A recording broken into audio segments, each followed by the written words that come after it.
We are a Christian country at the end of the day. Why is it that there are so many people out there who want to destroy the very thing that made this nation, this civilization so successful, and not only made our nation and our civilization so successful, but exported progress, democracy, science to the whole world? This one religion has benefited humankind more than all the other religions put together.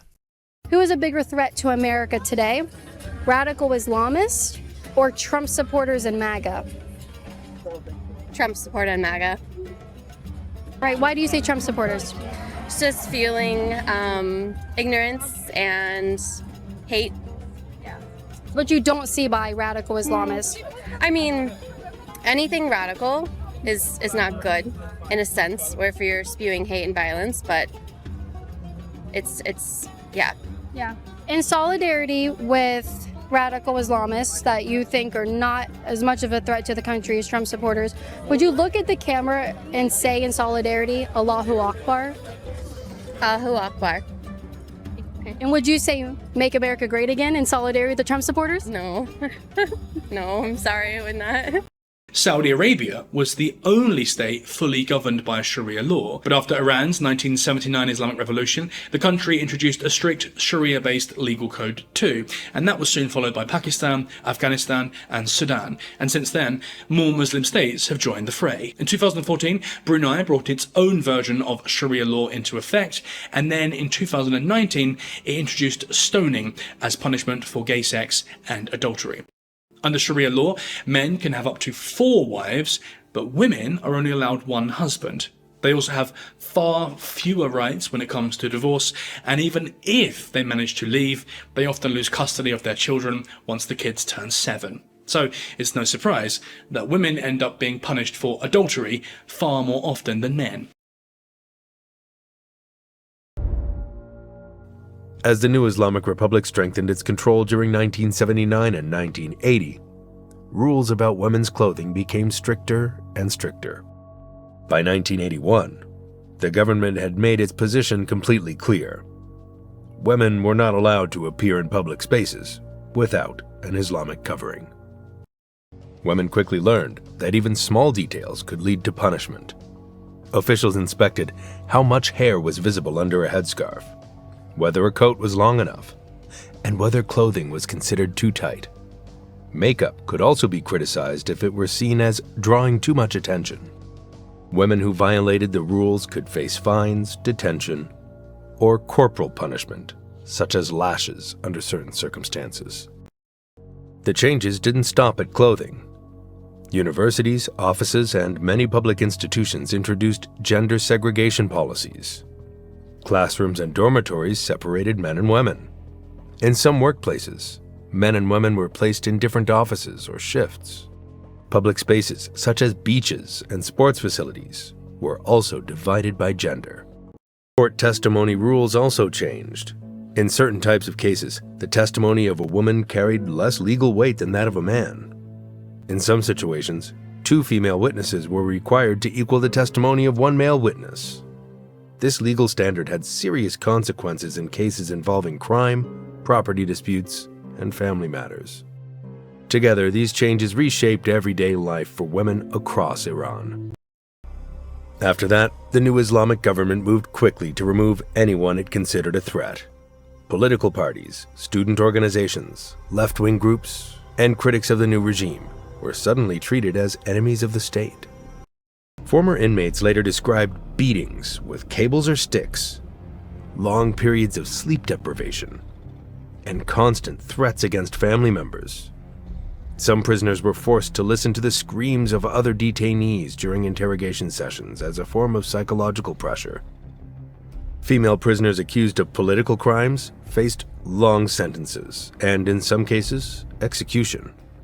Many were charged with vague accusations, such as spreading propaganda against the Islamic Republic or supporting anti-government groups.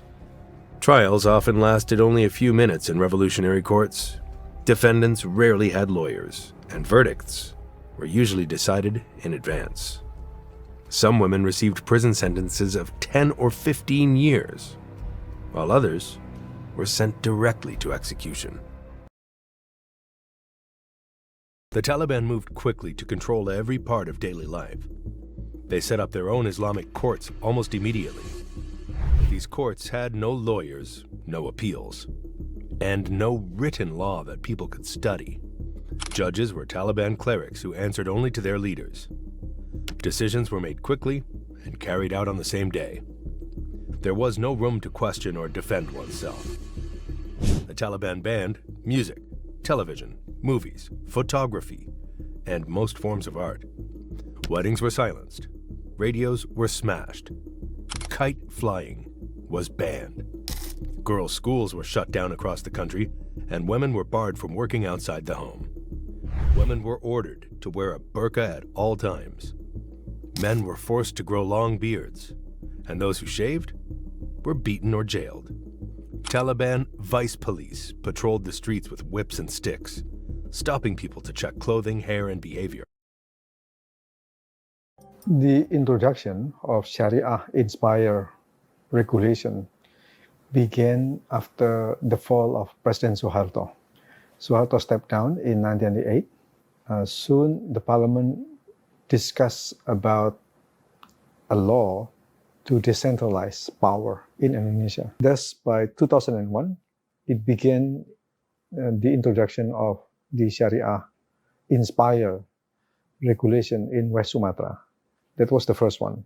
West Sumatra, and then 2002, Aceh, and spreading. By 2023, Indonesia has more than 700 Sharia-inspired regulation. They affect not only women's rights, but human rights in general. It is related to the decline of democracy, civil liberties, and many other rights in those Muslim majority areas. Indonesia is the biggest Muslim country in the world, and this is how they make sure it stays 99% Muslim. These are not terrorists, they're just regular Muslim neighbors. And this is the religion of peace? What do you think? Hidup salib. Salibnya dibawa. Salibnya dibawa. Salibnya dibawa. Tuh dihancurkan luar. Pray for the Christians who are persecuted every day and share so more people will pray. We don't say that Islam is here to live, to coexist with lots of different religions and all of us can just hold hands and be friends. This religion was sent to dominate the world. It was sent to be superior, to extinguish the light of every other religion and to be superior to it. We're not shy to say it, and we don't find that to be something that we should be shy to say. That this religion has been sent to dominate, to wipe out, to take out every other religion, to eclipse it, to be superior to it, to have the people leave every religion and to accept Islam. And if that requires fighting to achieve it, then it requires fighting to achieve it. Because the greatest purpose for which jihad was legislated is to make the word of Allah the highest and the word of those who disbelieve the lowest. Yes, Prophet Muhammad ﷺ did approve.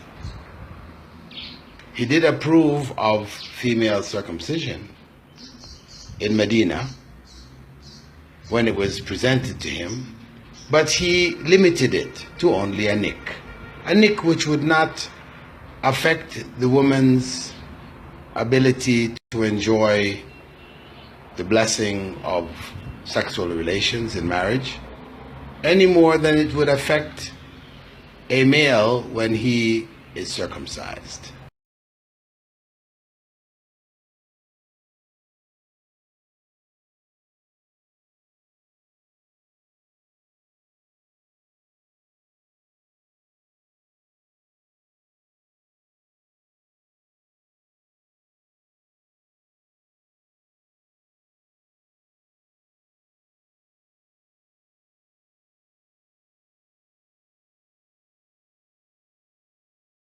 Is the genital mutilation of women. Apparently that is happening in the United States. How much do you know about that? Well, more than I want, because it makes my stomach churn to think about it. But it's allegedly happening in America. 55,000 British girls had their genitals mutilated. 55,000. Now that's carried a 15, 18-year prison sentence for 20 or 30 years. One person's been prosecuted. One. They've let them do it. If you want to mutilate the genitals of children, if you want to marry your cousin, we don't want you. Get out of here. And I think that you're finding people who are willing to take on that fight. I certainly am. I've been dealing with people like this my whole life, and I don't want my country to end up like Western Europe. I mean, I'm deathly afraid of it. And what's crazy again is they tell us that's what they're going to do. Like, they're not secretive about it. Every day I see another video from another mosque somewhere in the country with another imam saying what they want to do. So know this, that Islam will enter every house. Every house. Don't worry about the Islamophobes. They can yap all they want, their children will be Muslim. And it's not going to stop. You can stop immigration, you can stop whatever, you can do Muslim bans. Wallahi, it's not stopping. Because the Prophet ﷺ said it will enter every house.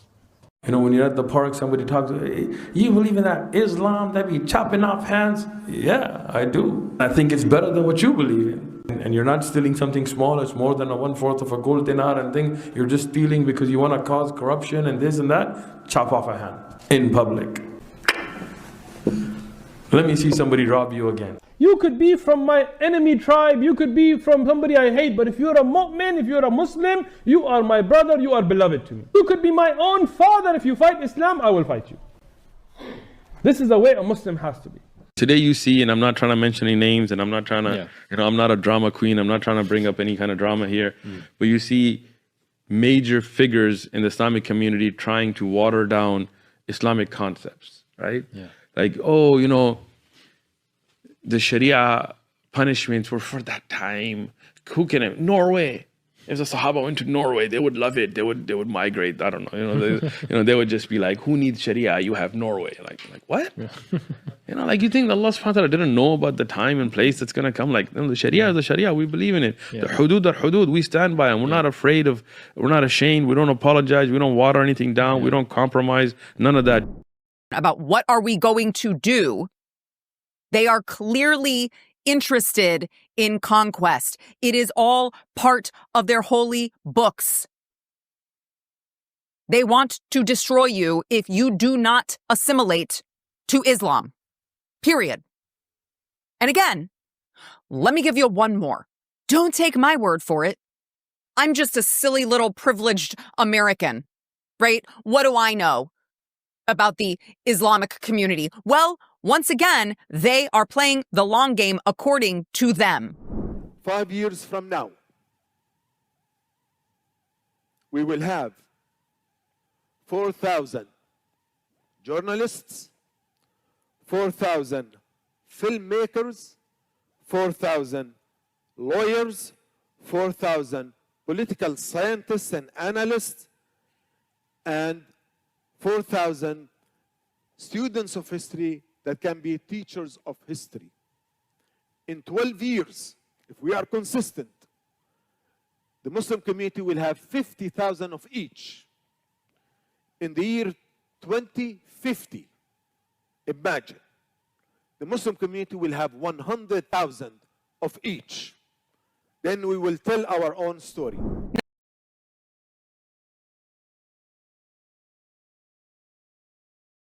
Morocco, Algeria and Tunisia, Egypt, Libya and Jordan, or even Iraq, Afghanistan and Yemen. These are all countries with two very clear things in common. First, they are very poor countries, and second, they are devoutly Islamic countries. Wherever we look, and with the exception of the oil-soaked Arab monarchies of the Persian Gulf, countries with a Muslim tradition are generally extremely poor. To give just one more concrete fact, the average per capita GDP of Muslim-majority countries is $5,000 lower than the global average.